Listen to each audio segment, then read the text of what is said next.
14 তারিখ গিয়ে আজকে 15 তারিখ আরজি করে যে ঘটনা, তার বিরুদ্ধে দাঁড়িয়ে বাংলার নারী সমাজের যে ডাক,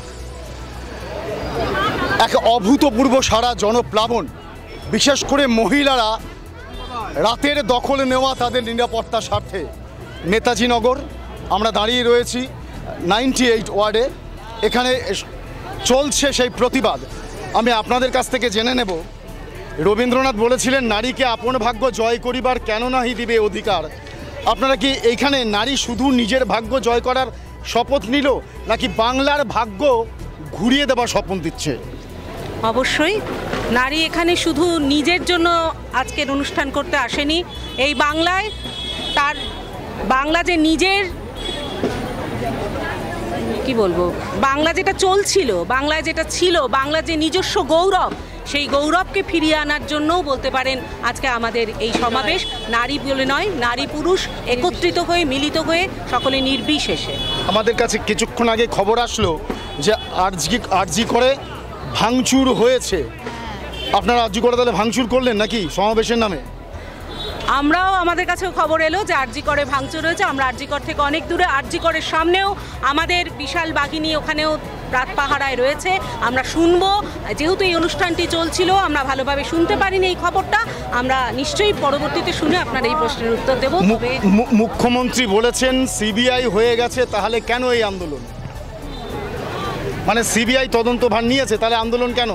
সমস্ত কিছু মেনে নিচ্ছেন, তাহলে আন্দোলনটা কেন? যতক্ষণ না প্রথম আন্দোলন। হ্যাঁ, তুমি বলো।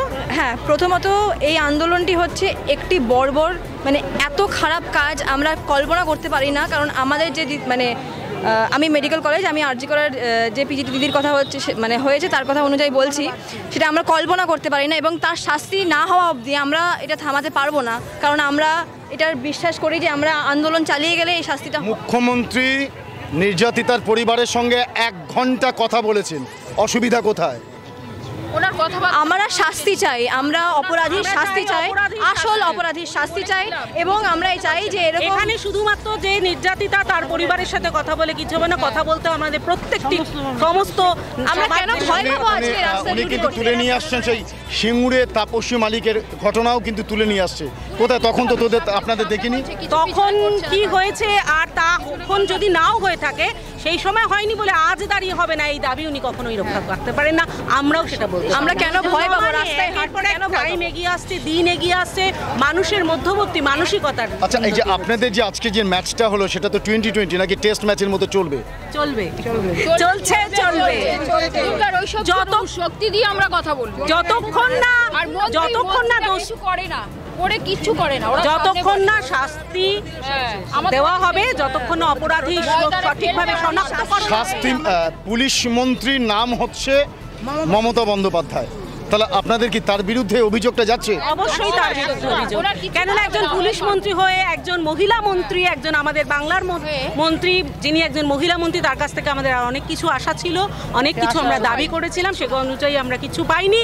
এবং আমাদের এই লড়াই চলবে যতক্ষণ না পর্যন্ত সঠিক আসল দোষী শাস্তি অপরাধীকে ধরে ফেলবে। এবং স্বাস্থ্যজীবী যারা এতদিন ডিউটি করছেন, এতক্ষণ রাত ধরে ডিউটি করছেন, তাদের সুরক্ষা আমরা ভীষণভাবে এটা আমাদের চাইছি। এটা সামান্য প্রয়োজনীয়। আপনি যেহেতু আরজি কর মেডিকেল কলেজে আছেন, আচ্ছা মেডিকেল কলেজে আছেন, তাহলে আপনাদের কথা ডাক্তারবাবুরা এগিয়ে এসছে তো। এতদিনের কথা যেটা শোনা টিভিতে বা দূরদর্শনে আমরা দেখেছি, যে সেখানে সর্বক্ষেত্রে নাকি একটা এরকম অরাজকতা চলছে, তখন তো আপনাদের বেরিয়ে আসতে দেখিনি।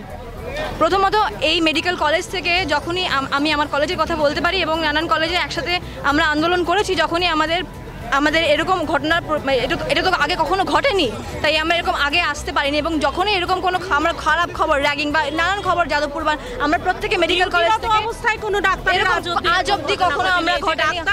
আপনাদের মূল দাবিটা কি? এত রাত পর্যন্ত এত মানে কি বলবো, এই তো জনপ্লাবন, এতটা কি বার্তা দিচ্ছেন যে এই আন্দোলনটা চলবে। আমরা একসাথে আছি, শুধু ডাক্তারি ছাত্রী হিসেবে নয়, প্রত্যেকটা স্বাস্থ্যজীবী, প্রত্যেকটা মানুষ, মানুষ, আর কোনো মেয়ে যেন ভয় না পায় রাস্তায় হাঁটতে, তারা যেন কাজ করতে ভয় শুধুই মেয়েদের নিরাপত্তা, প্রত্যেকটা ছেলে তারা মানুষ। সমাজের সর্বস্তরে যারা নিজেদের মানুষ বলে দাবি করে তাদের প্রত্যেকের সুরক্ষা, দোষীদের শাস্তি চাই এবং আমাদের সুরক্ষা চাই। আমাদের কোনো ইস্যু নেই, উনি তো সিবিআই, ওনার পিছনে সবসময় একটা করে মন। আচ্ছা সিবিআইও তো আপনাদের ভরসা আছে, রাজ্যে তো একাধিক মামলা দেখছি সিবিআই নিয়েছে, ইডি নিয়েছে, থমকে আছে, তারপরে সিবিআইতে ইডিতে আপনাদের আস্থা কেন বলছেন? না, সিবিআই ইডি আমরা আন্দোলন করছি যাতে শাস্তি পায়, আমরা চাই শাস্তি, আমরা পরিণামে বিশ্বাস করি, আমরা আর শাস্তি চাই। রাত্রির অন্ধকারটা চিরে এখানে অসংখ্য মানুষ, বিশেষ করে মহিলাদের জমায়েত, নজর কাড়ার মতো। তাদের দুটো কথা, যারা প্রকৃত দোষী তারা শাস্তি পাক, এবং এ বিষয়ে রাজ্যের যিনি পুলিশ মন্ত্রী নিশ্চিতভাবে তার দায়িত্ব এড়িয়ে যেতে পারে না, এই কথাটাও যখন তারা দৃঢ়তার সাথে বলছে, এবং পাশাপাশি কথাও বলছেন যে ইডি সিবিআই অতীতে অনেক মামলা তাদের হাতে জমে আছে, বিশেষ করে বাংলায়, কিন্তু তাদের চলন মোটেই তাদেরকে সন্তুষ্ট করতে পারছে না। কিন্তু তারা বলছেন যে এবার শেষ দেখে ছাড়বে, এ লড়াই শেষ লড়াই, নারীর ওপর, মানুষের ওপরে এই অত্যাচার আর বরদাস্ত করা যাবে না, দৃঢ় প্রত্যয় এখানে যারা উপস্থিত তারা বললেন। ক্যামেরায় বিশালের সঙ্গে শঙ্কর সাহা, ডিবি নিউজ, কলকাতা।